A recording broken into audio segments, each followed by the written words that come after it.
Welcome to another edition of Sunday Service, brought to you by the Diocese of Kwara Anglican Communion. It is the Sunday after Ascension, and His Lordship, Right Reverend STG Adewale, the Lord Bishop of the Diocese of Kwara Anglican Communion, will be speaking to us on the ministry of the Holy Spirit. It is our prayer that as you listen, all your requests will ascend to the throne of grace speedily. In Jesus' name, amen.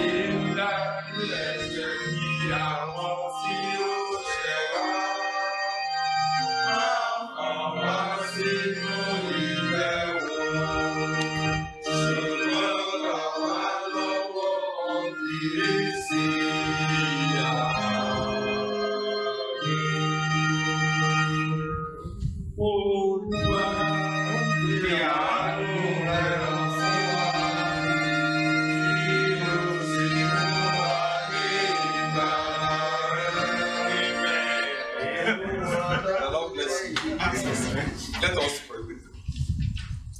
Most righteous Father, I want to thank you for the opportunity to come before the throne of mercy this morning, this Sunday after Ascension. That we ask that you will lead us in the power of the Holy Spirit, and that everything that we do will be ordered by you from on high. That we appreciate you because you are going to speak to us through the language that we understand through your Son, our Father in God, and you will open our understanding and you grant unto us a receptive hand that we will do your will and your will alone. And at the end of the service, we will return the praises back to you. Thank you, precious Father, for we pray through Jesus. Praise to the Lord, the Almighty, the King of creation.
gathering of his people be.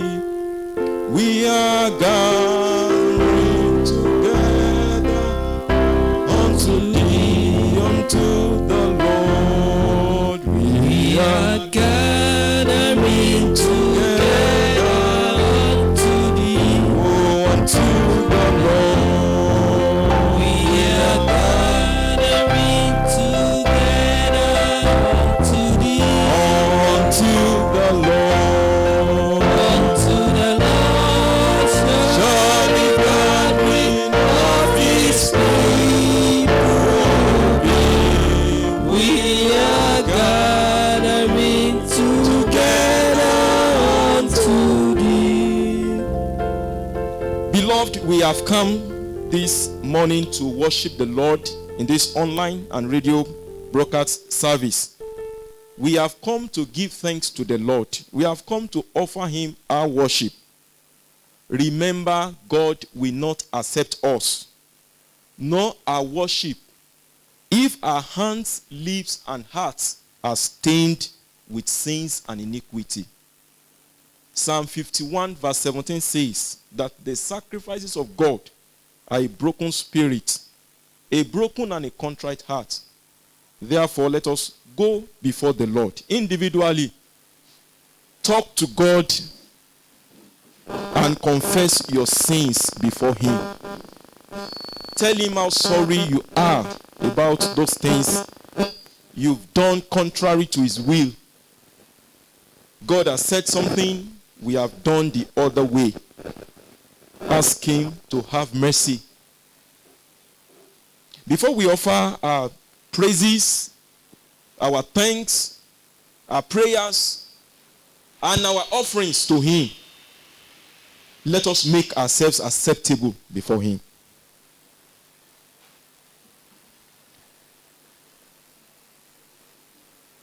Let us say after me, Almighty God, our Heavenly Father, we have sinned against you and against our neighbors in thought and word and deed, through negligence, through weakness, through our own deliberate faults.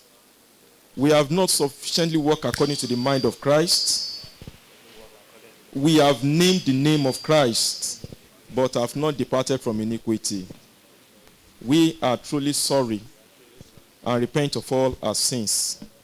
For the sake of your Son, Jesus Christ, who died for us, forgive us all that is past, and grant that we may serve you in newness of life, to the glory of your name. Amen. Almighty God, who forgives those who truly repent, have mercy upon you. Pardon and deliver you from all your sins. Confirm and strengthen you in all goodness, and keep you till life eternal. Through Jesus Christ our Lord. The Lord's Prayer. Our Father, which art in heaven, hallowed be thy name. Thy kingdom come, thy will be done as in heaven. Give us this day our daily bread, and forgive us our trespasses, as we forgive them that trespass against us. And lead us not into temptation, but deliver us from evil. For thine is the kingdom, the power, and the glory, forever and ever. Amen. O Lord, open thou our lips. O God, make speed to save us.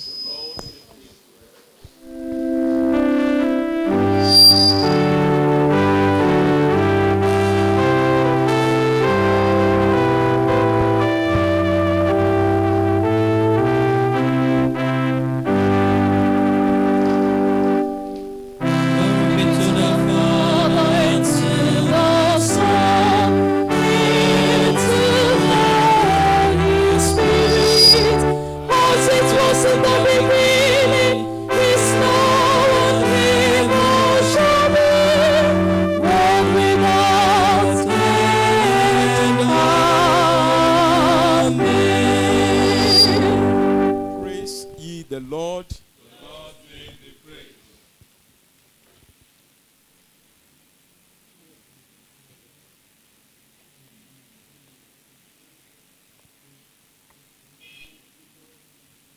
Hallelujah. Let's begin to appreciate the Lord. He is the Alpha and Omega, the beginning and the end, the first and the last.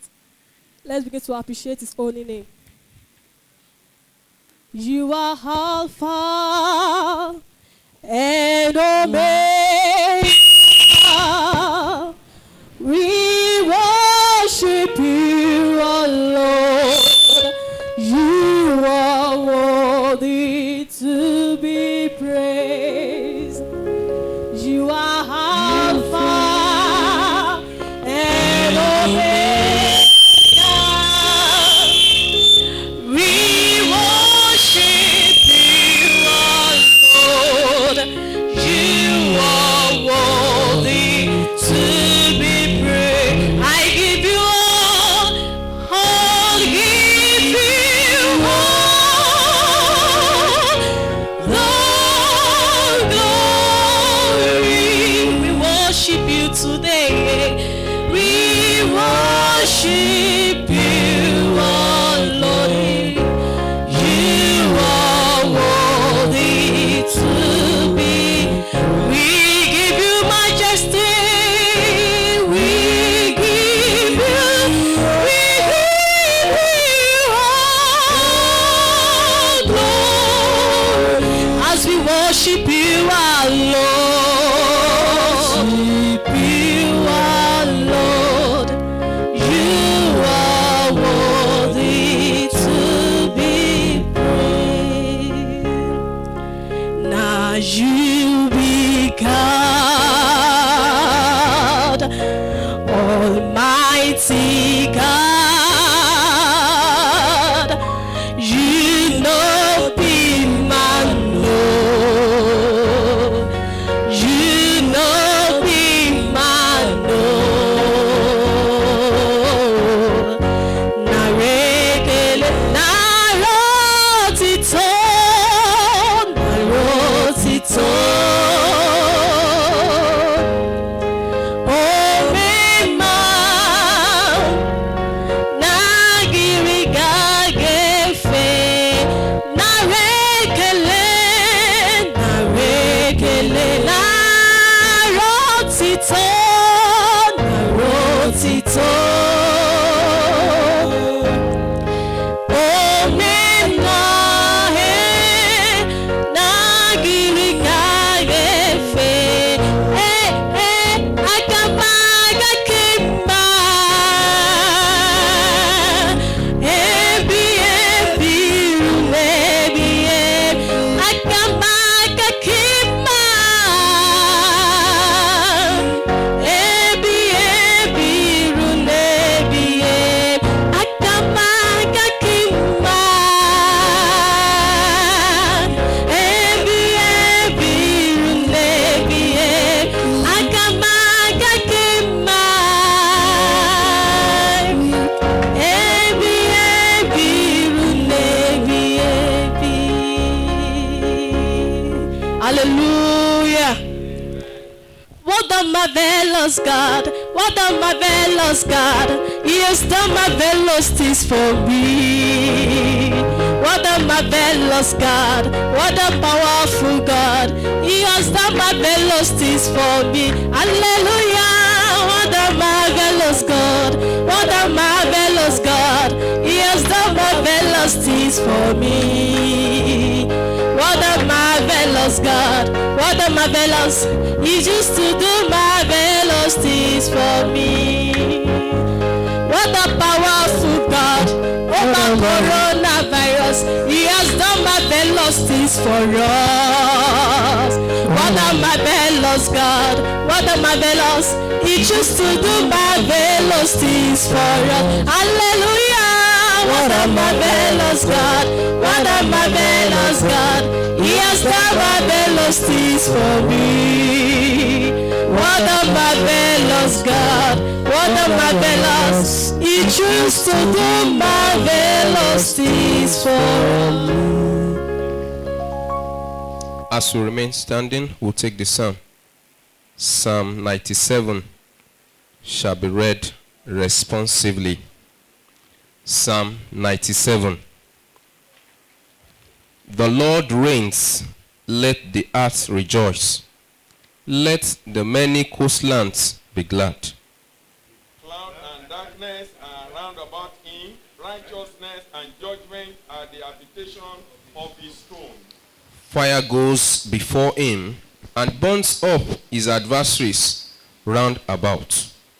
He is enlightening the world. The hearts are trembled. The mountains melt like wax before the Lord of all the earth. The heavens declare his righteousness, and all the people see his glory. All worshippers of images are put to shame, who make their boast in worthless idols. All gods bow down before him. Zion heard and was glad, and the daughters of Judah rejoiced because of thy judgment, O Lord. For thou, O Lord, art most high over all the earth. Thou hast exalted far above all gods. Ye that love the Lord hate evil. He preserved the souls of his saints. He delivered them out of the hand of the wicked. Light dawns for the righteous, and joy for the upright in heart. Rejoice in the Lord, ye righteous, and give thanks at the remembrance of his holy name.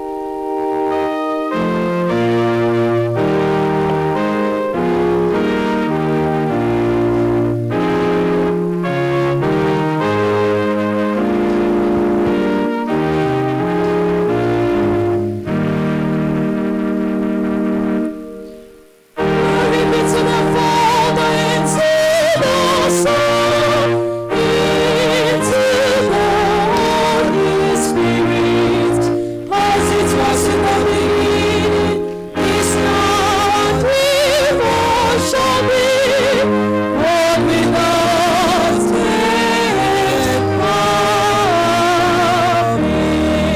Amen. Please be seated. The only lesson for this morning service shall be found in the Gospel of our Lord Jesus Christ as recorded by St. John, chapter 16. We read from verse 12.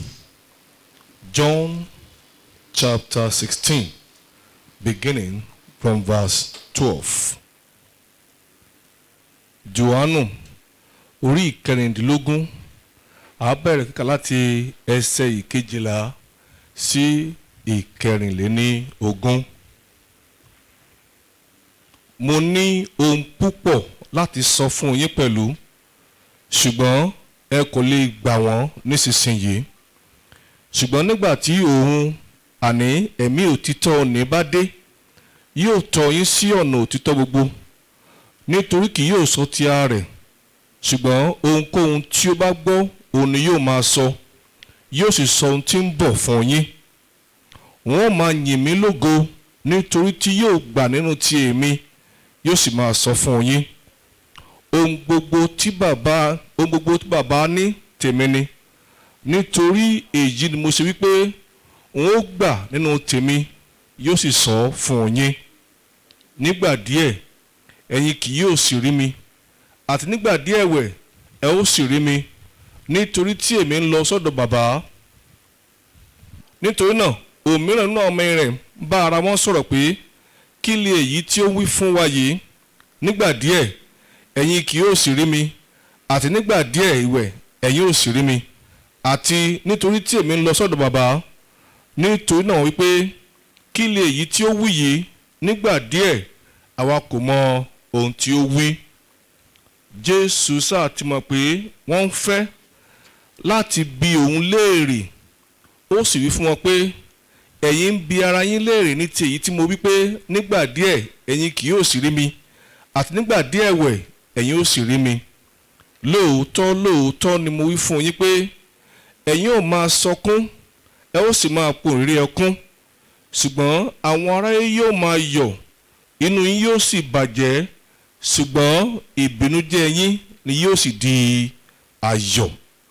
Nígbà tí obìnrin bá ń rọbí, àní ìbìnújẹ́ á ní ìbìnújẹ́ nítorí wákàtí rẹ̀ dé, ṣùgbọ́n nígbà tó bá ti bí ọmọ náà tán, òun kì í sì rántí ìrora náà mọ́ fún ayọ̀ nítorí a bí ènìyàn sí ayé. Nítorí náà ẹ̀yin ní ìbìnújẹ́ ní ìsinyìí, ṣùgbọ́n èmi ó tún rí yín, ọkàn yín yóò sì yọ̀, kò sì sí ẹni tí yóò gba ayọ̀ yín lọ́wọ́ yín. Àti ní ijọ́ náà ẹ̀yin kì yóò bi mí léèrè ohunkóhun. Lóòótọ́ ni mo wí fún yín, ohunkóhun tí ẹ̀yin bá béèrè Baba ní orúkọ mi, òun ò fi fún yín. Títí di ìsinsìnyí ẹ kò tí ì béèrè ohunkóhun ní orúkọ mi. Ẹ béèrè ẹ ó sì rí gbà, kí ayọ̀ yín kí ó lè kún. Èyí ni ọ̀rọ̀ Olúwa.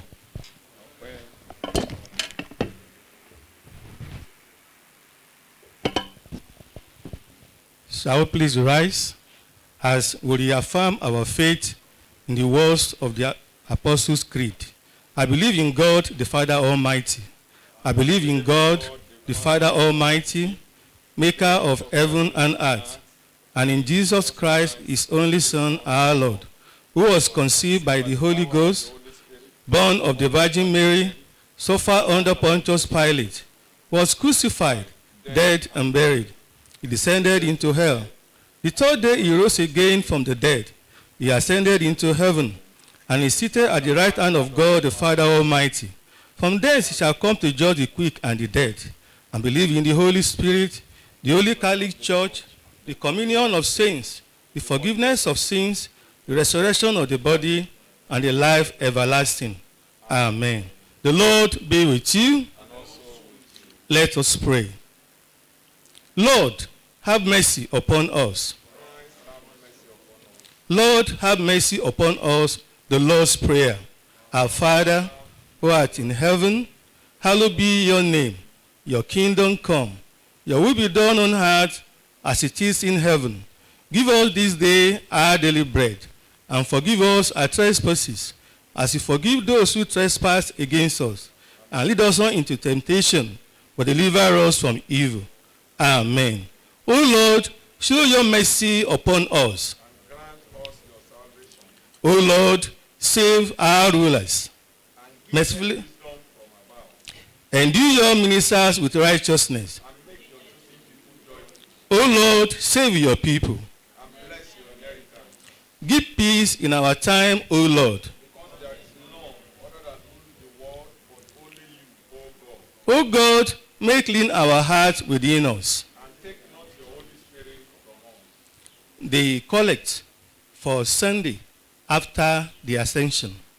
Eternal God, the King of glory, you have exalted your only Son with great triumph to your kingdom in heaven.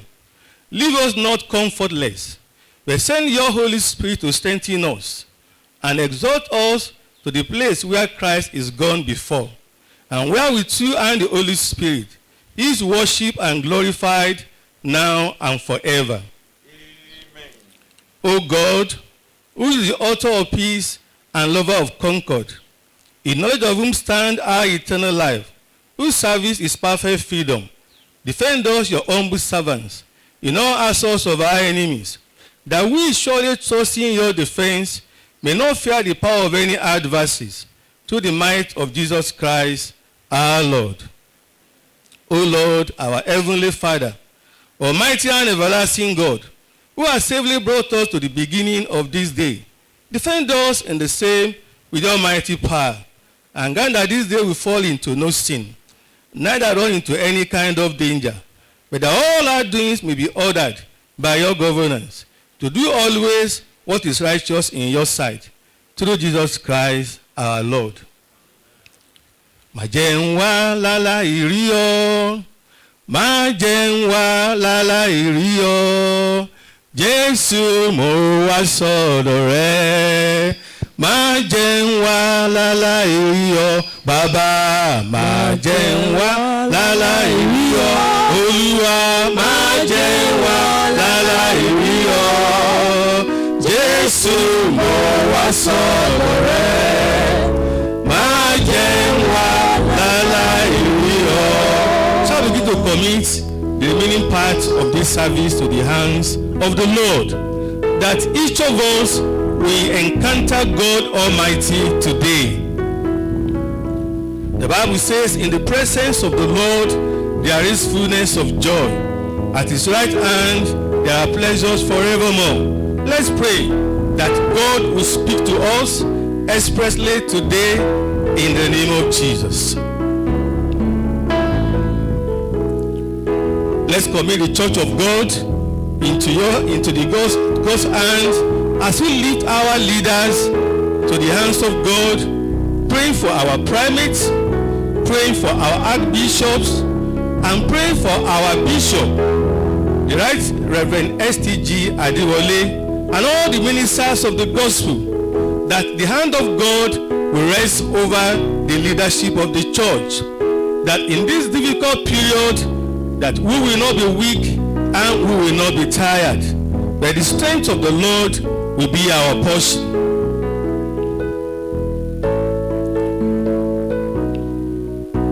Let's commit the people of God to the hands of God, that their hearts will not fail them. Every day, the news that we hear, there are no news that are encouraging.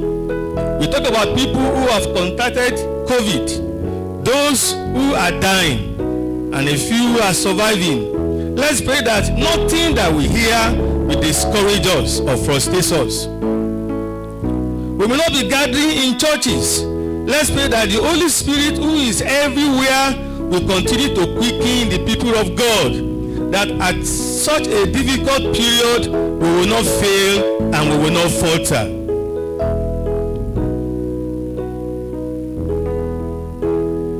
Let us lift up the leadership of our country, that God will give our leaders direction at a time like this, that they will not go into error and they will not make mistakes, but all the courage that they need to do the will of God and what will take us out of this difficult period, that God will grant them.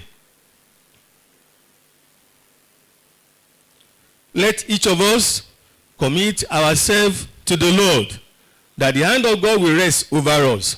The Bible says, ask and it shall be given unto you. Seek and you will find. Knock and the door shall be opened. Let us ask God all that our heart desire at a time like this, because God is willing to answer us. He is more than able to answer us.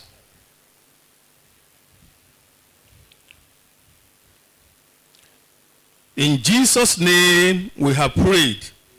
Almighty God, we want to thank you for another opportunity to be in your presence. Thank you for this televised service. We are asking that in your mercy, you will reach unto us in the name of our Lord Jesus. In this time of difficult situation in our country, we will not fail and we will not falter in the name of Jesus. Where men think there is no way, or they are sure there is no way, Holy Spirit, continue to make a way for us in the name of Jesus. Thank you, everlasting God. In Jesus' name we have prayed. Almighty God, you have given us grace to be before you with one accord, our common supplications. And you promise that when 2 or 3 are gathered in your name, you will grant their requests. Fulfill now, O Lord, the desire and petition of your servants, as may be most expedient for them, granting us in this world knowledge of your truth, and in the world to come the fullness of eternal life. As a people of God, let us say the grace in fellowship. The grace of our Lord Jesus Christ, the love of God, and the fellowship of the Holy Spirit be with us now and forevermore.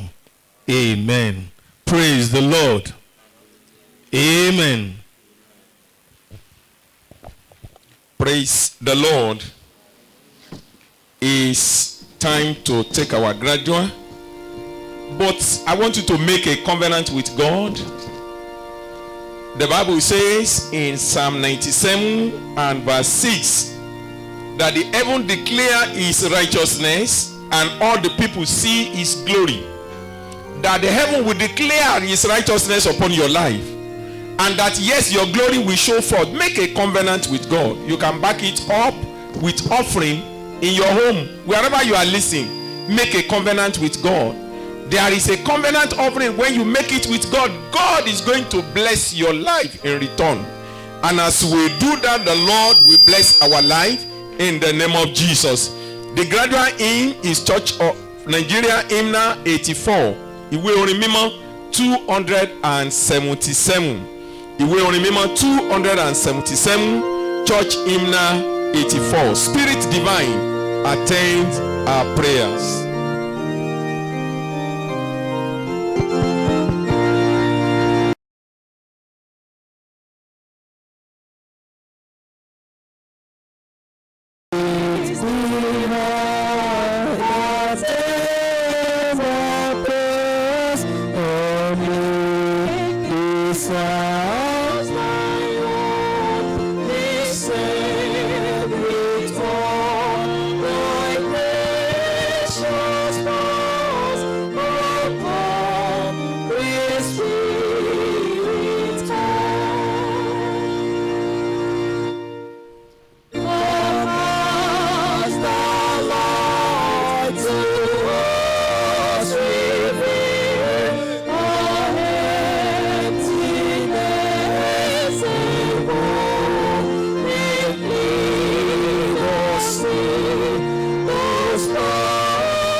Shall we bow our head? Ẹ jẹ́ ká tẹríba. Father, we thank you for the power of the Holy Spirit that has been comforting the church, enabling the church, interceding for the church, and ministering in our life. Lord, we ask that at this hour, you will release that spirit afresh upon the souls of members of your body, so that you will heal our infirmities and make our eyes to be focused on things that are eternal. And at the end of our race here on heart, we will reign with you in your kingdom. We pray in Jesus' name. Amen. Please be seated. Ẹ jẹ́ ká jókòó. Gbogbo ẹ̀yin tó ń gbọ́ wa nílé, a dúpẹ́ lọ́wọ́ Ọlọ́run fún ayé yín. All of you that listen to us at homes, we thank God for your lives. A gbé Ọlọ́run ga fún oore ọ̀fẹ́ tó tún fún wa lọ́jọ́ òní. We praise the Lord for the grace that He has given to us today. A gbàdúrà wípé oore ọ̀fẹ́ náà kò ní kúrò nínú ayé wa o. We pray that that grace will not elude us in the name of Jesus. Òní ni ọjọ́ ìsinmi tó tẹ̀lé ìgòkèrè ọ̀run. Today is Sunday after Ascension. Lẹ́yìn ìgbà tí Jésù jíǹde tán. After Jesus Christ have resurrected, ó fara hàn ọ̀pọ̀lọpọ̀ àwọn ènìyàn. he showed himself to several people. Ó gbé 40 ọjọ́ lẹ́yìn àjíǹde. He lived 40 days after resurrection. Ní ọjọ́ àlàmísì tó kọjá, ó ní àyájọ́ ìgòkèrè ọ̀run. Last Thursday was the day of ascension. Àní òní yìí sì jẹ́ ọjọ́ ìsinmi tó tẹ̀lé ọjọ́ ìgòkèrè ọ̀run. And today is the Sunday after ascension. Ohun tí a ń gbéyẹ̀wò láàárọ̀ yìí. What we are considering this morning Ó ní iṣẹ́ ìránṣẹ́ ẹ̀mí mímọ́. is the work of the Holy Spirit. Iṣẹ́ ìránṣẹ́ ẹ̀mí mímọ́. The ministry of the Holy Spirit. Ibi tí a ó ti mú ẹsẹ̀ wúrà wa láàárọ̀ yìí. Our theme is, the passage of the theme is taken from Ìrere Jòhánù bí a ti ti ọwọ́ Jésù kọ sílẹ̀. the Gospel of our Lord Jesus Christ as recorded by St. John. Ìrere Jòhánù orí ìkẹrìndínlógún. St. John's Gospel chapter 16. Mo fẹ́ ká kíyèsí ẹsẹ̀ ìkẹtàlá tí a kà yẹn. We want us to consider verse 13 that was read to us. Ṣùgbọ́n nígbà tí òun àní ẹ̀mí òtítọ́ ní bá dé, yóò tọ́ yín sí ọ̀nà òtítọ́ gbogbo, nítorí kì yóò sọ ti ara rẹ̀, ṣùgbọ́n ohunkóhun tí ó bá gbọ́, òun ni yóò máa sọ, yóò sì sọ ohun tí ń bọ̀ fún yín. Howbeit, when he, the Spirit of truth, is come, he will guide you into all truth. For he shall not speak of himself, but whatsoever he shall hear, that shall he speak, and he will show you things to come.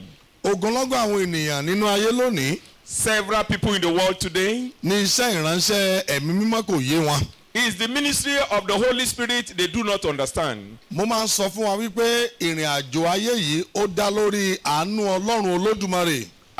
Often Baba speaks about, yes, the journey of this life is rest on the mercy of the Lord. Ṣùgbọ́n àánú Olódùmarè yìí òun kan ló jẹ́ ọ̀pákùtẹ̀lẹ̀ rẹ̀, òun náà ni ẹ̀mí mímọ́. The mercy of the Lord rested upon is the Holy Spirit. Láìsí ẹ̀mí mímọ́ nínú ayé ènìyàn, kò sí ohunkóhun tí ènìyàn lè ṣe. Without the Holy Spirit in anyone's life, nothing shall such individual do. Tí a bá kíyèsí nínú ìwé Genesis níbi tí a ti sọ̀rọ̀ nípa dídá ayé. If we consider Genesis where the creation of the world was mentioned, A ó rí i pé ẹ̀mí Ọlọ́run ń rá bàbà lójú omi. The Spirit- Ayé wà ní júújú, kò sí ètò níbẹ̀. the Spirit of the Lord over the sea, and yes, the earth was without form. There was no orderliness. Kò sí ètò, kò sí nǹkan tó dùn wò níbẹ̀. Ṣùgbọ́n ẹ̀mí Ọlọ́run tó wà níbẹ̀ yẹn, òun ló mú kí ètò kó padà síbi tí kò ti sí ètò. Nothing was in order that time. But the Spirit of the Lord that was there brought about orderliness. Nítorí wípé ẹ̀mí Ọlọ́run jẹ́ ẹ̀mí òtítọ́. Because the Spirit of the Lord is the Spirit of truth. Ó jẹ́ agbára tó máa ń mú kí nǹkan rúdurùdu kó padà di nǹkan tó dára. It's the power that brings things that are in disorderliness to come to normalcy. Bí ayé èèyàn bá ti polúkúrúmuṣu nígbà tó bá ṣe alábàápàdé ẹ̀mí mímọ́, ayé rẹ̀ yóò sì di dára. If anyone's life is in shambles, when he meets with the Holy Spirit, yes, his life will be perfect. Bí iṣẹ́ èèyàn bá ti dojúrú tí ayé èèyàn ò lọ bí ọ̀run ti kọ̀wé rẹ̀, ní kété tó bá ṣe alábàápàdé ẹ̀mí mímọ́, àyípadà ńlá yóò dé bá irú ayé bẹ́ẹ̀. If someone's job is not progressing, as long as he meets with the Holy Spirit, there will be a turnaround on that kind of job. Kò sí irú èpè tàbí abala òkòkò kan tó lè máa ṣe nínú ayé ènìyàn tó bá ti fojú kan ẹ̀mí mímọ́ yóò di àwátì. There is no cause or any incarnation upon the life of anybody. As long as he meets with the Holy Spirit, that thing will disappear. A rí i nínú májẹ̀mú láéláé àti májẹ̀mú titun wípé láìsí ẹ̀mí mímọ́ kò sí ohunkóhun tó làmìlaka tí èèyàn lè ṣe. We've seen it in the Old Testament and the New Testament that without the Holy Spirit, there is nothing anyone could do. Bó ti wulẹ̀ kí ọgbẹ́ yẹn kó pọ̀ tó, kí àyínnìke rẹ̀ kó pọ̀ tó, kí ìdọ́gbẹ́sì rẹ̀ kó pọ̀ tó, láìsí ẹ̀mí mímọ́ yóò dákulẹ̀ ni. There is no kind of wisdom or craftiness of anybody Without the Holy Spirit, that person will fall flat.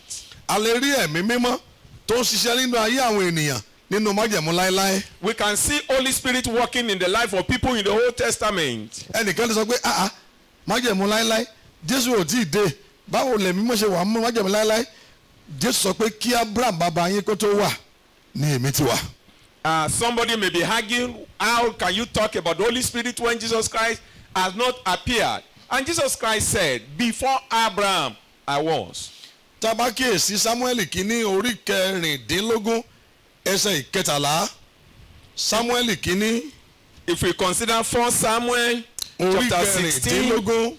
1 Samuel chapter 16 and in verse 13. Samuel kínní.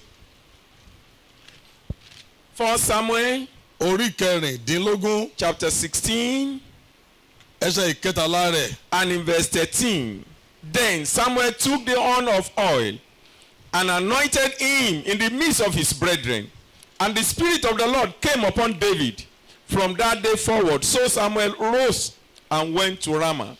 Níbi tí a kà fún wa yẹn. Where we just read. A rí nígbà tí a fi òróró kun Dáfídì lórí. We've seen that as soon as we anoint David. Bíbélì ní ẹ̀mí mímọ́ láti ọ̀dọ̀ Ọlọ́run wá ó bà lé Dáfídì. The Bible says the Holy Spirit from the living God came upon David. Ohun gbogbo nípa Dáfídì ó yí padà lójú ẹsẹ̀. Everything about the life of David had a turnaround. Lójú ẹsẹ̀ ìrírí Dáfídì yàtọ̀.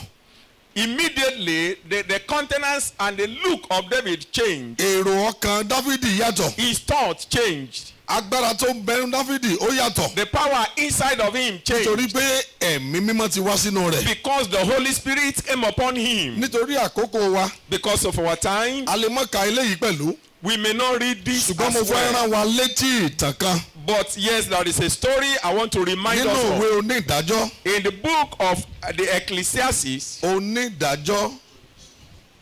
The book of Judges. Orí kẹẹ̀dógún. Chapter 15. Láti ẹsẹ̀ ìkẹrìnlá títí dé ẹsẹ̀ ìkẹrìndínlógún rẹ̀. From verse 14 to 16. Ó sọ fún wa bí Sámúsónì nìkan bó ṣe pa ẹgbẹ̀rún ọmọ ogun Fílístì.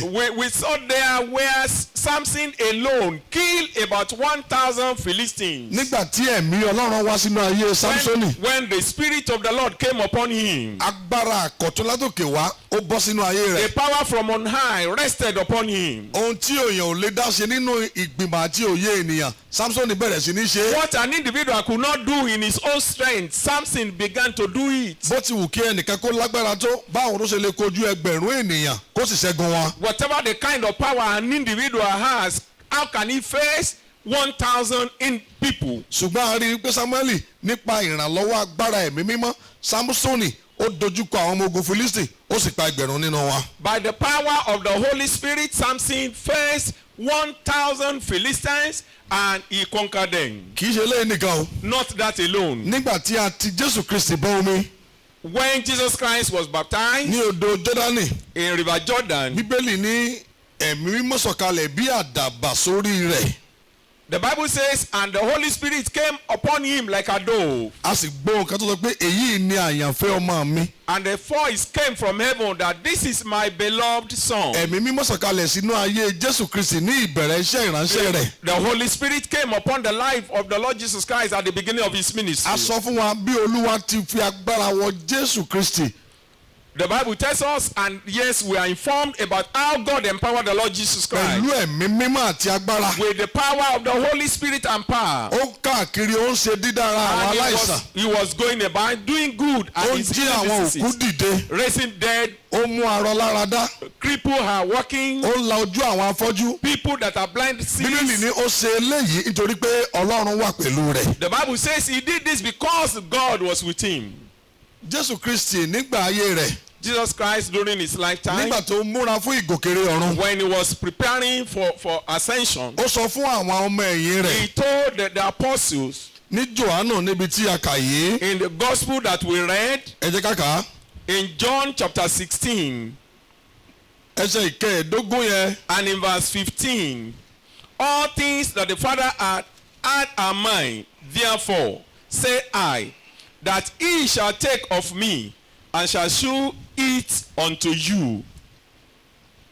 tí a bá kíyèsí ohun tí a ń sọ fún wa níbí báyìí. If we look at what we are being told here, ohun gbogbo tí bàbá ní tèmi ni. everything that the Father has are mine. nítorí èyí ni mo ṣe wí pé. Because of this I said ẹ̀mí mímọ́ yóò gbà nínú tèmi yóò sì sọ ọ́ fún yín. that the Holy Spirit will take out of mine and he will inform you. ẹ̀mí yìí yóò máa kọ́ yín ní àwọn nǹkan tí ẹ ó ṣe. And that this Spirit will teach you everything that you shall do. Jésù múra àti gòkèrè ọ̀run. Jesus getting prepared to ó ascend sọ to fún heaven. àwọn ọmọ ẹ̀yìn rẹ̀. He told his disciples wípé nígbà tí òun bá lọ. when he has gone ẹ̀mí mímọ́ yóò padà wá. that the Holy Spirit will come yóò sì máa bá wọn gbé. and he will live with them. eléyìí wá sí ìmúṣẹ. This one came to be ní ọjọ́ tá a pè ní ọjọ́ Pentikọ́stì. on the day of Pentecost. àwọn ọmọ ẹ̀yìn wọ́n wà níbì kan ní yàrá òkè. And that the disciples gathered together in the upper room. bíbélì ní ìjì ibi tí wọ́n ti ń gbàdúrà tí wọ́n ń gbàdúrà kíkankíkan. While they pray earnestly, afẹ́fẹ́ ńlá kan fẹ́ wọnú ilé yẹn. there was a great storm in the house. bíbélì ní ẹ̀là ahọ́n bíi ti iná ó wà lórí olúkúlùkù wọn wọ́n dẹ̀ bẹ̀rẹ̀ sí fi èdè tuntun sọ̀rọ̀. And the tongues upon them like fire rested upon everyone, and they begin to speak in a new tongue. èyí jẹ́ ìmúṣẹ ìlérí tí Jésù ṣe nígbà tó fẹ́ gòkèrè ọ̀run. This was the fulfillment of the promise of Jesus Christ before his ascension. ó ní ẹ̀yin yóò gba agbára. And he said that yes, you will receive power nígbà tẹ̀ ń bá balẹ̀ when yín. the Holy Spirit come upon you, ẹ̀yin ó sì máa ṣe ẹlẹ́rìí mi. and you will be my ní witness Jerúsálẹ́mù. in Jerusalem, ní Jùdíà. in Judea, ní Samaria. in Samaria, ní gbogbo òpin ilé and ayé. the uttermost part of the títí tó world, fi dé Nàìjíríà yìí. and even up to Nigeria. ìdí nìyẹn tí ìmúṣẹ rẹ̀ fi wá ní ọjọ́ That Pentikọ́stì. is why, yes, the fulfillment came on the day of Pentecost. ọjọ́ Pentikọ́stì jẹ́ ọjọ́ tí àwọn ọmọ Ísírẹ́lì máa ń ṣe àjọ̀dún ìkórè. Pentecost day is the day that, yes, the Israelites rejoice as the day of harvest. ó kàn jẹ́ àsìkò tó bá mu tí ẹ̀mí mọ́ wá láṣẹ sọ wípé ọjọ́ Pentikọ́stì òun la bí ìjọ. It was just a coincidence that, yes, was the day that the Holy Spirit came, and that is why we said church was birthed on the Pentecost day. láti àkókò tí a ti bí ìjọ yìí. Since the time of the birth of the church, ẹ̀mí mọ́ ti ń ṣe iṣẹ́ ribiribi nínú ìjọ. our Holy Spirit have been doing a great thing within the church. ó dẹ̀ ti ń fi ìdí àwọn nǹkan múlẹ̀ ní ọ̀nà tó gbà yanilẹ́nu. And he has been establishing so many things in the way that is amazing to people. àdúrà mi ni pé sí ẹnìkan tó ń gbọ́ wa ní àárọ̀ yìí. It's my prayer to someone listening to us this morning. ohun tí ayé ní kò ṣeé ṣe nínú ayé rẹ. Whatever the word has said is not possible in your life. bí Olúwa ti ń bẹ níwájú ẹni tí àwa dúró And láàárọ̀ the Lord yìí. liveth in whom we stand this morning. aṣọ lórúkọ bàbá tọmọ tẹ̀mí mímọ́. In the name of God, the Father, Son, and the Holy Spirit. lójú àwọn tí wọ́n sọ pé kò ṣeé ṣe Yes, yẹn in the yóò ṣeé presence ṣe of lórúkọ those who Jésù. want it is done in the name of Jesus. ẹ jẹ́ ká wo iṣẹ́ ìránṣẹ́ tiẹ̀ mímọ́ nínú ayé òde òní. Let us look at the ministry of the Holy Spirit in today's contemporary time. bíbélì wa ká sí sí Róòmù orí ìkẹjọ. Turn your Bible to Romans chapter 8. ó fi ìdí rẹ̀ múlẹ̀ fún wa kétékété. It is established there for us. Róòmù orí ìkẹjọ. Romans chapter 8. ẹ jẹ́ ká wo ẹsẹ̀ ìkẹsàn-án rẹ̀. Let's read from verse 9. But ye are not in the flesh, but in the Spirit. If so be that the Spirit of God dwelleth in you. Now, if any man have not the Spirit of Christ, he is none of his. ṣùgbọ́n ẹ̀yin kò sí nínú ti ara bí kò ṣe nínú ti ẹ̀mí bí ó bá ṣe pé ẹ̀mí Ọlọ́run ń gbé inú yín ṣùgbọ́n bí ẹnikẹ́ni kò bá ní ẹ̀mí Kristi ẹ̀mí mọ́ ló sọ̀rọ̀ báyẹn o ó ní òun kò sí nínú ẹni ti Kristi. ohun àkọ́kọ́ tí a rí pé ẹ̀mí mọ́ ń ṣe inú ayé ènìyàn nìyí. First thing that the Holy Spirit does in someone's life, the power of the Holy Spirit indwells man. agbára ẹ̀mí mímọ́ ó ń gbé inú ènìyàn. It lives in the life of man. Ó ń gbé nínú ènìyàn. It indwells man. Ó ń gbé ènìyàn wọ̀. It's like you say, I'm going to my house. You get into your house. You are the owner of the house. You have access to your bed, to your dining, to your kitchen, your table, everything that's inside that house. It belongs to you because you dwell in that house and the house belongs to you. Ó dàbí kí a sọ pé ènìyàn sọ pé òun lọ sílé rẹ̀. Ó sì wọ inú ilé rẹ̀. Ohun gbogbo tó wà nínú ilé yẹn, ibùsùn ni, ilé ìdáná ni, àti ohun gbogbo tó wà ńbẹ̀ tí ẹ ní bí ìgbà tí ènìyàn ń gbé nínú ilé rẹ̀. What does it mean to indwell? Kí kí ni ìtumọ̀ rẹ̀ láti máa gbé nínú? Indwelling means that the Holy Spirit is residing in you. Ìtumọ̀ rẹ̀ ni pé ẹ̀mí mímọ́ ń gbé inú ẹni. The very day you accept Jesus Christ, Ní kété tó bá ti gba Jésù. the moment you give your life to Him, Nígbà tó bá ti fi ayé rẹ fún. confess Him as your Savior and personal Tó Savior, jẹ́wọ́ rẹ̀ ní Olúwa àti olùgbàlà rẹ. and you forsake all your sins, Tó sì jẹ́wọ́ gbogbo ẹ̀ṣẹ̀ rẹ. Jesus Christ will release the power of the Holy Spirit. He will pack His bag and baggage and come into your life, and He will dwell inside your life. Jésù. Your thoughts, your thinking, your dressing, what you look, what you eat, where you go, becomes being controlled by the power of the Holy Spirit. Jésù yóò tú ẹ̀mí mímọ́ sínú ayé rẹ. Ẹ̀mí òkùnkùn àti ẹ̀mí Sátánì yóò sì di igbá àti agbọ̀n rẹ̀ yóò kó jáde. Yóò sì máa darí rẹ ohun tó ń sọ, ohun tó ń jẹ, ibi tó ń lọ, èrò tó ń rò àti ohun gbogbo tó ń ṣe. A máa ti ọwọ́ ẹ̀mí mímọ́ darí. That is why the Bible says the Holy Spirit it indwells in us. Ìyẹn ni Bíbélì ṣe sọ fún wa pé ẹ̀mí mímọ́ ó ń gbé inú wa. It's different for us it's different for somebody to pray to be filled with the Holy Spirit. Ó yàtọ̀ sí kí ènìyàn ó gbàdúrà pé kí a kún fún ẹ̀mí mímọ́. When the Holy Spirit is indwelling in you, Tí ẹ̀mí mímọ́ bá gbé inú ènìyàn. to be filled with the Holy Spirit, you have to pray for it.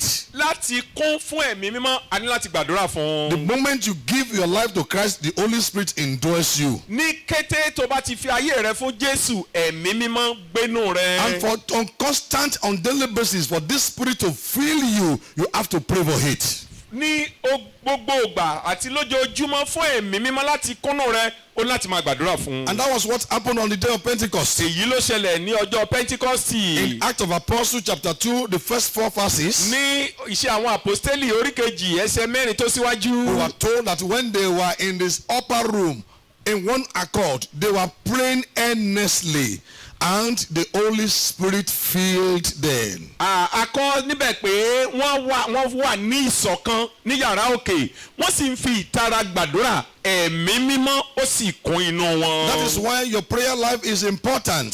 Torí ẹ̀ ni ìgbé ayé àdúrà wa fi ṣe pàtàkì. If you are a prayerless Christian, you will be a powerless Christian. Tó o bá jẹ́ Kìrìsìtẹ́nì tí kì í gbàdúrà, o ò ní lágbára. Devil has no respect for Bible under your pillow. Èṣù kò kíá kò bìkítà fún Bíbélì tó gbé sábẹ́ ìrọ̀rí rẹ. Put the biggest Bible under your pillow. Ó tiẹ̀ lè gbé Bíbélì tó tóbi jù sábẹ́ ìrọ̀rí rẹ. Devil will still come and they will play keyboard on your head. There will be a depression. You want to talk, you will not be able to talk. Èṣù ó wá yóò sì máa fi orí rẹ lu àgídìgbò, ó fẹ́ sọ̀rọ̀ o tiẹ̀ ní lè sọ̀rọ̀. Simply because the word of God is outside of you. Nítorí pé ẹ̀mí ọ̀rọ̀ Ọlọ́run kò sí nínú rẹ. If the word of God is inside of you, the Spirit of God will dwell in you. Tí ọ̀rọ̀ Ọlọ́run bá ń gbé inú rẹ, ẹ̀mí Ọlọ́run yóò máa gbé inú And the rẹ. Holy Spirit will fill you. Ẹ̀mí mímọ́ yóò sì kún ọ. And you become no-go area to the powers of darkness. Ó sì wá di máfọwọ́kàn fún agbára òkùnkùn.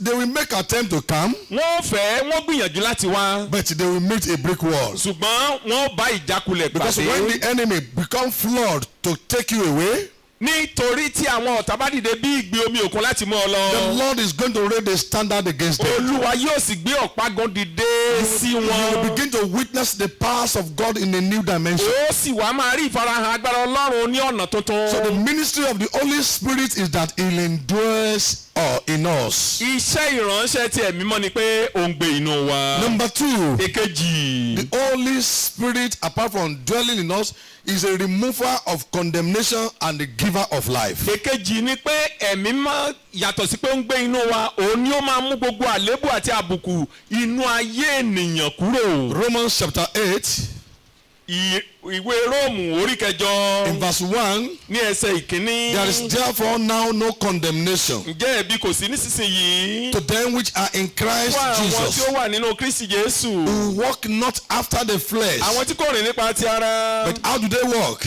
Báwo ni wọ́n ṣe ń rìn? They walk after the Spirit. They were infilled by the Holy Spirit, and the Holy Spirit indwells Bí them. kò ṣe nípa ti ẹ̀mí, wọ́n kún fún ẹ̀mí, ẹ̀mí mọ́ sì ń gbé inú And that wọn. is why there is no condemnation. Nítorí èyí ni kò sì ṣe ìdálẹ́bi. The negative word of man will not have power over them again. Ọ̀rọ̀ ẹ̀bi ènìyàn kò ní lágbára lórí wọn mọ́. When you hear the voice of God, the voice of man becomes irrelevant. tó o bá gbọ́ ọ̀rọ̀ olúwa ọ̀rọ̀ ènìyàn já sí asán. Our God is able to fetch water with basket, to put buckets to disgrace. olúwa wa lè fi agbọ̀n pọnmi láti bá a dójú ti kólóbá yìí tá a fi ń pọnmi. What people say cannot be done in your life, they look at you and say no. But because the Holy Spirit is in you, it indwells in you, it lives in you, it fills you, it will make you to do extraordinary things. And people will look at you and say, oh, this man is not ordinary. èyí tí ènìyàn ti sọ pé kò ṣeé ṣe nínú ayé rẹ tí ẹ̀mọ́ bá ń gbé inú rẹ wàá lè ṣe é. àwọn ènìyàn ó máa wá rí ọ pé ẹni yìí kì í ṣe ènìyàn lásán. Come from a family where there is a stigma or a curse that has been placed on them because you are part of the kingdom of God, your name will be removed. ó wá láti ìran tàbí ìdílé kan tó ti jẹ́ pé àbùkù kan wà nínú ayé wọn, ègún kan wà ńbẹ̀ nítorí pé ó jẹ́ ẹni tí ẹ̀mọ́ ń gbé inú rẹ̀. irú ègún tàbí àbùkù bẹ́ẹ̀ yẹn a ó mú kúrò. God was telling the believers in Galatians, Paul, apostoli Paul ó ń bá àwọn ará Galatia sọ̀rọ̀. he told them in chapter 6, ní orí kẹfà. he reminded them that because I bear the mark of Christ upon my life, ó sọ pé nítorí àpá Kristi wà lára mi. let no man, let no curse, let no problem, let no incantation trouble me. kí ohunkóhun yálà èpè àpèta tàbí ègún tàbí èpè tàbí àsọtẹ́lẹ̀ kan kó má ṣe yọ mí lẹ́nu. So we can see Holy Spirit ministering and doing the work of removing condemnation and giving us life. ìyẹn la ṣe rí iṣẹ́ ẹ̀mí mímọ́ pé ó mú ẹ̀bi kúrò ó sì ń fún wa ní ìyè. Number 3, ẹ̀kẹta. the Holy Spirit it give us to be at peace with God. ó ń jẹ́ kí a wà ní àlàáfíà pẹ̀lú Ọlọ́run. Look at that verse 15 of that Romans chapter 8. ẹ jẹ́ ká wo ẹsẹ̀ kẹẹ̀ẹ́dógún ìwé Róòmù orí kẹjọ yẹn. For ye have not received the spirit of bondage again to fear, but you have received the spirit of adoption, whereby we cry, Abba, Father. nítorí ẹ̀yin kò gba ẹ̀mí ẹ̀rù láti máa bẹ̀rù mọ́ ṣùgbọ́n ẹ̀yin ti gba ẹ̀mí ìsọdọmọ nípa èyí tí àwa ń ké pé Abba, Bàbá. When Jesus was crucified, nígbà tí a kan Jésù máa gbélébùú. the curtain in the temple was torn into pieces. aṣọ ìlékè ti tẹ́ḿpìlì ó ya sí méjì. He removed the barrier that is hindering us from having access to God completely. ó mú ohun gbogbo ìdíwọ́ kúrò tí ó ń jẹ́ ká lè dé ọ̀dọ̀ Bàbá tààrà ó mú wọn kúrò. He said it is finished. ó sì sọ pé ó parí. He reconciled us to our Creator. ó sì dá wa padà sí ọ̀dọ̀ ẹlẹ́dàá wa. And it brings us to be at peace with our God. ó sì jẹ́ ká wà ní àlàáfíà pẹ̀lú rẹ̀. Number 4, ẹ̀kẹrin. the Holy Spirit intercede on our behalf. ẹ̀mí mímọ́ ń fi ìtara gbàdúrà fún wa. Just check that Romans chapter 15, ẹ jẹ́ kí a wo Róòmù chapter 8. orí kẹjọ. Let's look at verses 26 and 27. ẹsẹ̀ ìkẹrìndínlọ́gbọ̀n àti ìkẹtàdínlọ́gbọ̀n. Likewise, the Spirit also help our infirmity, for we know not what we should pray for as we ought, but the Spirit make intercession for us with groanings which cannot be uttered. Verse 27. And he that searcheth the hearts knoweth what is in the mind of the Spirit, because he maketh intercession for the saints according to the will of God. bẹ́ẹ̀ gẹ́gẹ́ ni ẹ̀mí pẹ̀lú sì ń ran àìlera wa lọ́wọ́ nítorí a kò mọ bí a ti ń gbàdúrà gẹ́gẹ́ bí ó ti yẹ ṣùgbọ́n ẹ̀mí fúnra rẹ̀ ń fi ìrora tí a kò lè fi ẹnu sọ bẹ̀bẹ̀ fún wa ẹni tí ó sì ń wá inú ọkàn wò ó mọ ohun gbogbo ti inú ẹ̀mí nítorí tí ó ń bẹ̀bẹ̀ fún àwọn ènìyàn mímọ́ gẹ́gẹ́ bí ìfẹ́ Ọlọ́run. You think God doesn't understand what you are passing through? òun rò pé Ọlọ́run ò mọ nǹkan tó ń là kọjá. Your silence speak volume before the Holy Spirit. dídákẹ́jẹ́ rẹ ó ń sọ̀rọ̀ tó le níwájú ẹ̀mí mímọ́. Even when you just make a sign, tó bá mi kanlẹ̀ lásán. the Holy Spirit understand, he can interpret, he can analyze it. ẹ̀mí mímọ́ mọ̀ ó lè túmọ̀ rẹ̀ ó sì lè tà yẹ́bẹ́yẹ́bẹ́. Areas when you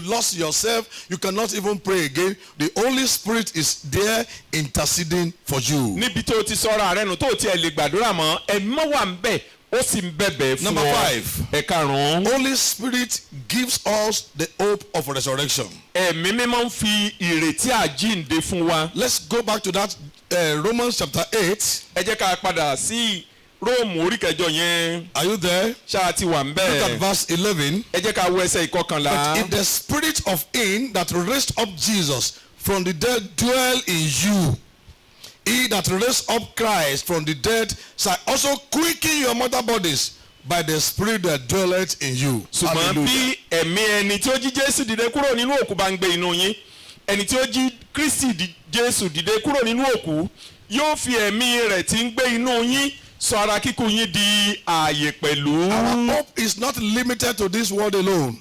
Ìrètí wa kò pín sínú ayé yìí We nìkan. still have hope after this life. A sì ní ìrètí lẹ́yìn ayé yìí. When we die, there is a place we are going. Nígbà tí a bá kú, ibì kan wà tá à ń The lọ. one that endures us, that raised Jesus out of the grave, will raise us as well. Ẹni tó ń gbé inú wa, èyí tó jí Jésù dìde kúrò nínú òkú, yóò jí wa dìde pẹ̀lú. That is the power that brought Lazarus out of the grave after people said he stinks. Agbára tó mú Lásárù jáde kúrò nínú òkú nìyí nígbà tí àwọn èèyàn tiẹ̀ ti sọ pé ó mà ti ń rùn. Is there anything man has condemned in your life? Ǹjẹ́ nǹkan kan wà tí àwọn ènìyàn ti fagilé Do you nínú ayé have a rẹ? chapter in your life that people said chapter closed?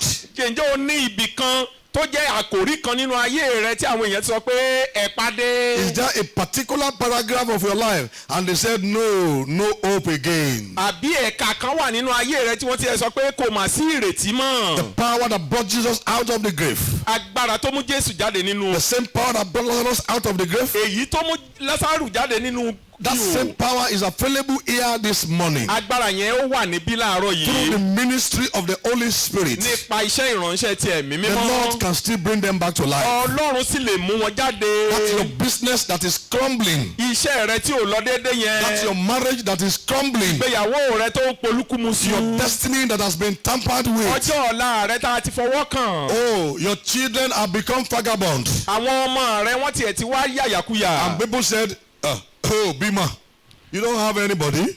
Àwọn ènìyàn ń sọ pé ò mà lọ́mọ, àwọn ọmọ pàpà ńlági ló ní. And you think that is how you are going to die. Ó sì rò pé bẹ́ẹ̀ ni wàá bá kú. Through the ministry of the Holy Spirit. Nípa iṣẹ́ ìránṣẹ́ ẹ̀mí mímọ́. There could be reversal of all those things. A lè yí àwọn nǹkan wọ̀nyí padà. The creative ability of God can begin to work in your life. Agbára ìṣẹ̀dá Ọlọ́run lè máa ṣiṣẹ́ nínú ayé It has the rẹ. power to bring to existence things that were not Ó existing. lágbára láti mú àwọn nǹkan tí ò sí wá sí bí ìgbà It tó wà. can reverse the irreversible.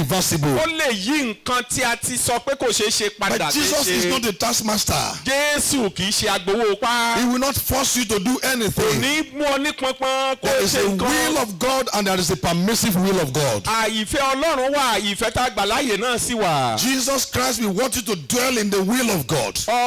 Jésù Kristi fẹ́ kó o gbé nínú ìfẹ́ And the Ọlọ́run. will of God is that you have a good end. Ìfẹ́ Ọlọ́run sì ni kó o ní ìgbẹ̀yìn tó So I dára. have a thought, I know the thought I have towards you. A sì sọ pé a mọ èrò èyí tí a rò sí wa.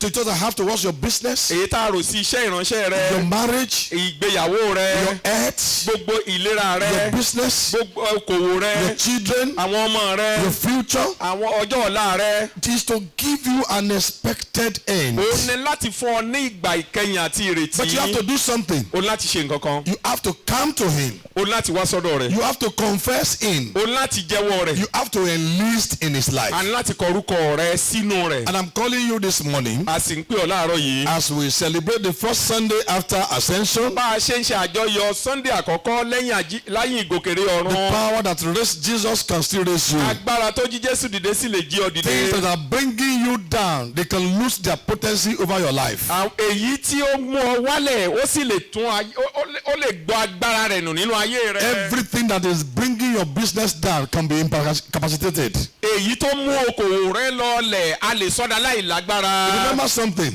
Rántí nǹkan kan. When Jesus was going to heaven, Nígbà tí Jésù lọ the sókè ọ̀run. force of gravity lose power over his life. Gbogbo èyí tí a ń pè ní agbára èyí tó ń já nǹkan sílẹ̀ ó sọ agbára rẹ̀ nù He lórí was ayé going rẹ̀. up as he was climbing staircase and nothing can bring him down. Ó sì ń lọ sókè kò sì sí nǹkan kan tó lè I jákulẹ̀. pray for somebody under the sound of my voice this morning A gbàdúrà fún ẹnìkan tó ń gbọ́ lónìí. that everything that has been limiting you, they will begin to work for your progress in the name of Jesus. Amen. Are you there? You want to give your life to Christ? Ṣé wà ń bẹ̀ fẹ́ fàyè rẹ fún Jésù? Bow your head and let us pray together. Tẹ̀rí ọkàn rẹ bá jẹ́ kí a gbàdúrà Ask pọ̀. God to come into your life. Bẹ̀bẹ̀ pé kí Ọlọ́run kó wọnú ayé rẹ lọ. Confess your sins. Jẹ́wọ́ ẹ̀ṣẹ̀ rẹ. Tell him that he should write your name in the book of life. Sọ pé kí o kọ orúkọ rẹ sínú ìwé ìyè. Ask him to give you the grace through which you will continue. Ní kó fún ọ lóore ọ̀fẹ́ yìí tó fi tẹ̀síwájú. Let him punctuate your life with favor. Jẹ́ kó fi àánú wá ọ rí. The Lord will do it if you pray that prayer. Ọlọ́run yóò ṣe tó bá gba àdúrà yìí. Bring your prayer to a close. Jẹ́ ká dánu dúró nú àdúrà wa. And begin to appreciate Jẹ́ ká God. bẹ̀rẹ̀ sí ní dúpẹ́ lọ́wọ́ rẹ̀. In Jesus' name it is done. Jésù ó ti rí bẹ́ẹ̀. I want to pray for everybody that is here this morning. A fẹ́ gbàdúrà fún gbogbo ọkàn tó wà níbí tó ń gbọ́ wa láàárọ̀ The yìí. power that brought Jesus out of the grave is here. Agbára tó mú Jésù jáde nínú ihò wà níbí. And the power that raised Lazarus is here as well. Agbára tó mú Lásárù jáde nínú ìkòkò ó wà níbí. When you believe the word of God, you behave it, you hear the word of God, believe it, behave it, it becomes yours. Tó o bá gbọ́ ọ̀rọ̀ Ọlọ́run tó o gbà gbọ́ tó sì ń wù níwà yóò di tiẹ̀. Are you ready? So ṣe tán. Let me pray with you. A fẹ́ gbàdúrà tó Father, rẹ̀. in the name of Jesus Christ, I pray for everyone under the sound of my voice this morning. Lord, I ask that your mercy will cover them from this moment onward in the name of Jesus Christ. I ask for the grace that makes man to get things done with ease to come upon their life. Favor that makes man to get what he has not asked for. Lord, release into their life in the name of Jesus Christ. Father, I speak in your name against every hindrances, whatever names they are called, by the authority of him that died and rose the third day. I command you to lose your power over their lives, over their businesses, over their marriage, in the name of Jesus Christ. Every life, every destiny that has been truncated today, I speak the word of progress into your life. Continue to move forward. Continue to do well now, in the name of Jesus Christ. Where you live, where you reside, I bring peace into that place. Everything that is making you to witness quarreling every now and then, they are hereby removed. Sickness is removed from your life. Failure is removed from your life. He is banished in the name of Jesus. And I almost made this syndrome, they will become history. Things will begin to work well with you. After this prayer, whatever you lay your hands upon, that will be the result for you. It is done. Thank you, most merciful Father. In Jesus' mighty name, it is done. Amen. Can I hear your loudest amen? Amen. If the Lord has blessed you with this word, you can call on these phone numbers. 080 080 35 35 820 820 415. 415. Once again, 080 080 35 35 820 820 415. 415. 080 080 328 328 85 85 815. 815. 080 080 328 328 85 85 815. 815. Or 080 Tabi 080 379 379 275 275 77. 77. 080 080 379 379 275 275 77. 77. The Lord will bless you for prayer and counseling. The Lord will give you that testimony and a permanent in your life in Jesus' name. Amen.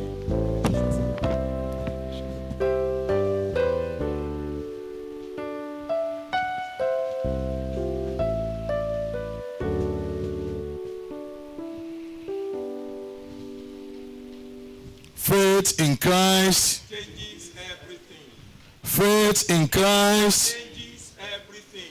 Faith in Christ. Changes everything. Unto God's gracious mercy will commit you and all your loved ones today and the rest of your life.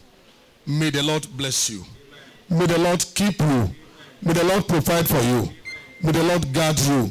May the Lord make the light of his countenance to shine upon you and grant you peace. Peace in your home. Peace peace in your business, peace in your marriages, and peace in your body. And may the blessing of God Almighty, the Father, the Son, and that of the Holy Spirit be among you and remain with you now and forevermore.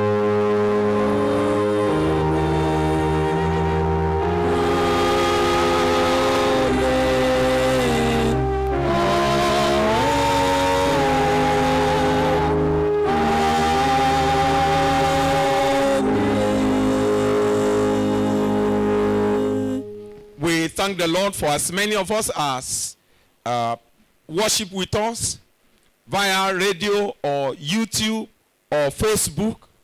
We pray that the blessing of today the Lord will bring to your life in the name of Jesus. Please don't forget to meet with us, the same channel, OFM 92.5, Diocese of Kwara YouTube and Facebook, the same time next Sunday by the grace of God. Our solution hour on Wednesday between 12 and 1, and our Bible study 5 to 6 on Friday. In all this meeting, the Lord will bless you in the name of Jesus. And the Lord will bless you as we even extend hands of fellowship to all your churches in the name of Jesus. Saying whatever God has blessed you with to all your churches, and the Lord will bless you and reward you bountifully as you do that in Jesus' name. Our closing hymn is Church of Nigeria Hymnal 458, Ìwé Orin Mímọ́ 356. Church of Nigeria Hymnal 458, Ìwé Orin Mímọ́ 356.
Of Kwara, God's Son, fountain of Christ the Lord, built on the love of Jesus, never to wait for Him.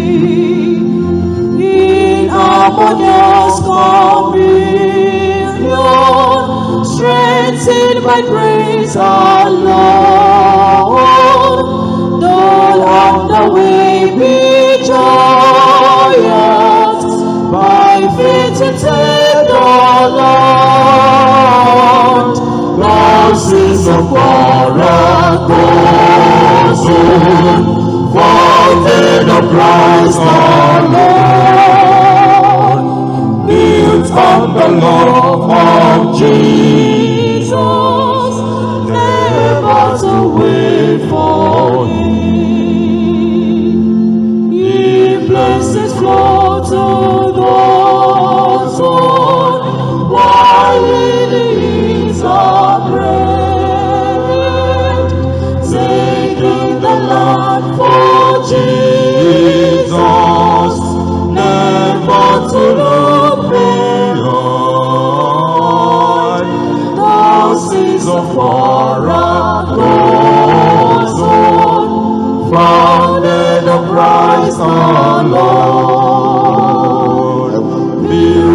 on the love of Jesus, never to wait for Him.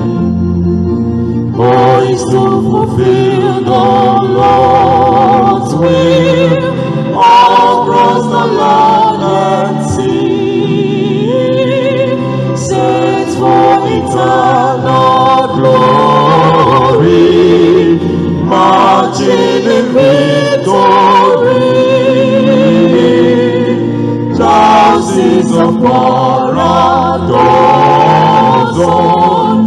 fountain of Christ our Lord, built on the love of Jesus, never to wait for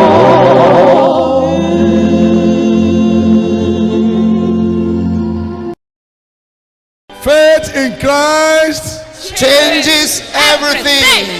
Faith in Christ Changes everything. Faith in Christ